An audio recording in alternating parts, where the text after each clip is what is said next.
The Grand Conclave of the Thousand Worlds had never seen anything quite like it. 40 alien species, representing civilizations that spanned centuries of warfare, diplomacy, and conquest, had gathered beneath the crystalline dome of the Nexus Station. Their delegates filled tiered seats carved from meteoric stone, their bioluminescent eyes, compound lenses, and scaled faces all turned toward the central platform below. And on that platform stood a boy. Leo Harmon was 17 years old. By human standards, he was broad-shouldered and tall for his age, with calloused hands earned from years of training in the steel yards of Mars Colony 7. His dark hair was cut short, his jaw set with the particular stubbornness that humans seemed to develop when the universe told them they didn't belong somewhere. He stood before the hammer of the Veil Theory. The weapon was ancient beyond reckoning. 500 tons of compressed neutron star alloy, forged in the dying breath of a red giant, inscribed with runes that predated written language across 6 galaxies. It sat on a pedestal of black obsidian, and it had not moved in 11,000 years. The legend was simple. Whoever lifted it would be granted the title of Warden of the Outer Reach, commander of the Combined Armada, the singular being capable of standing between the advancing Devourer fleet and the last inhabited systems of the known galaxy. Every champion of every species had tried. Everyone had failed. Emperor Veltharion of the Keth dynasty rose from his obsidian throne. He was enormous, 8 feet of chitinous armor, 6 arms folded in contemptuous symmetry, for eyes burning with cold violet light. His species had ruled 40 systems for 3,000 years. His own champion, the greatest warrior the Keth had produced in a millennium, had shattered 3 bones in her hands attempting the lift just an hour before.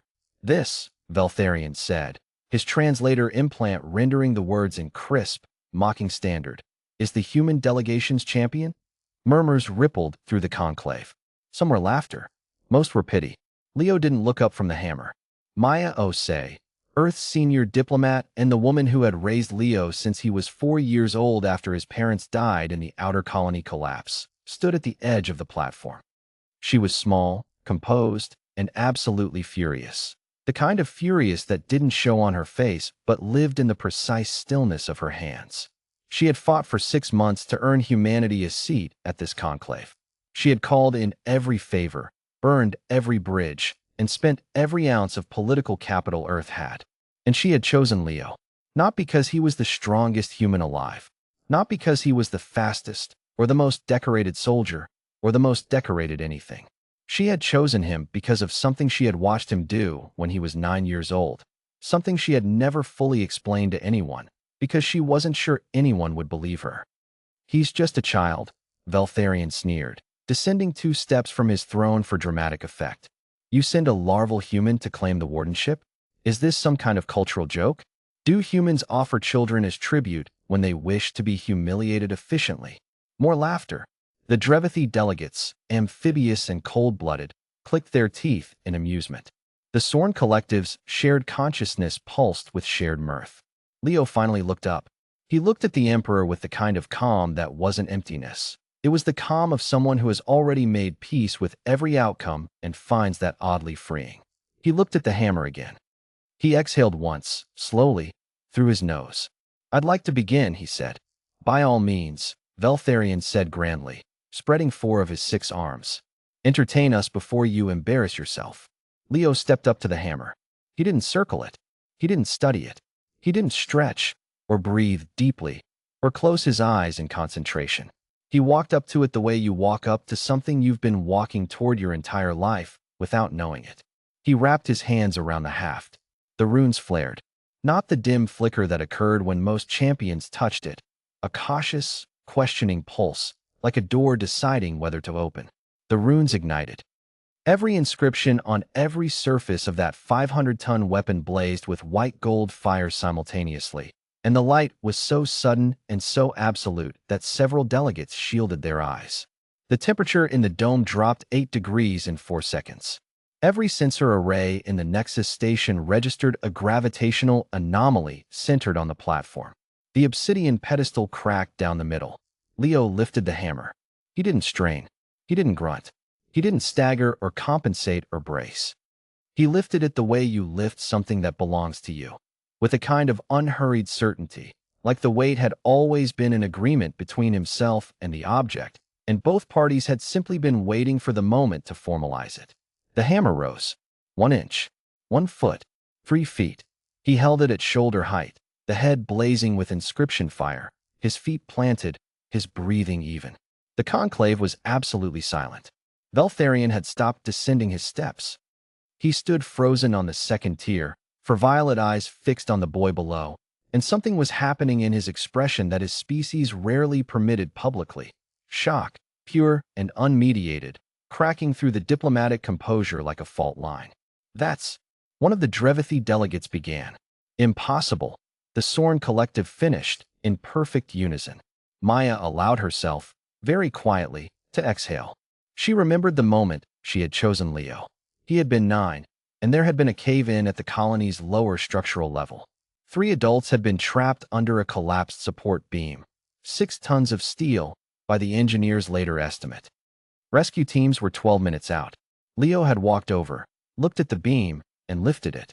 Not with rage or panic or adrenaline's chemical scream. With that same quiet, as if he'd simply decided that the beam being there was inconvenient, and he preferred it elsewhere. She had spent 8 years trying to understand it. She had eventually accepted that understanding it wasn't the point. The point was that he was here.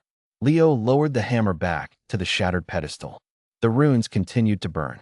According to the ancient Velthari texts, which Maya had read in 4 different translations, they would continue to burn until the warden died. They were not decorative. They were a declaration. He turned to face the conclave. "I accept the wardenship," he said, in the calm, matter-of-fact tone of someone completing a form. "I'd like to begin strategic briefings on the Devourer fleet's projected entry vectors within the next 48 hours. I'll need access to all sensor data from the outer beacons, and I want representatives from every species' military command in a joint session by the end of the week." He paused. "If that's acceptable."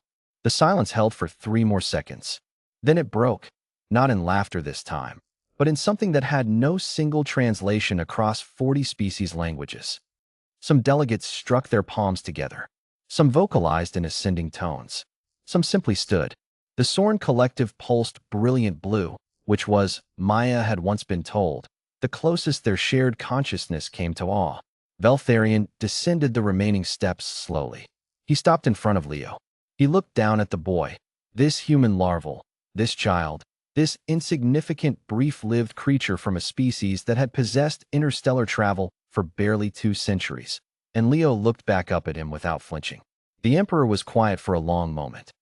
Then he did something that those present would describe for the rest of their lives, in memoirs and history texts and late-night conversations with their children. He lowered his head. Not a full bow, but a lowering. An acknowledgement. "Warden," he said. Later, when the conclave had dissolved into the organized chaos of military briefings and political realignment, Maya found Leo standing alone at the dome's observation window, looking out at the star field beyond. "How did you know?" she asked. He considered the question seriously, the way he considered most things. "I didn't," he said. "I just decided it wasn't going to be heavier than I could handle." Maya stood beside him and looked at the stars, at the darkness between them where the Devourer fleet was coming, patient and vast and ancient. "Think you can handle that?" she asked quietly. Leo looked at the darkness for a long time. "Ask me after," he said. It wasn't bravado. It wasn't false modesty. It was simply the human answer, the only answer their strange and stubborn species had ever really known how to give. "We'll see."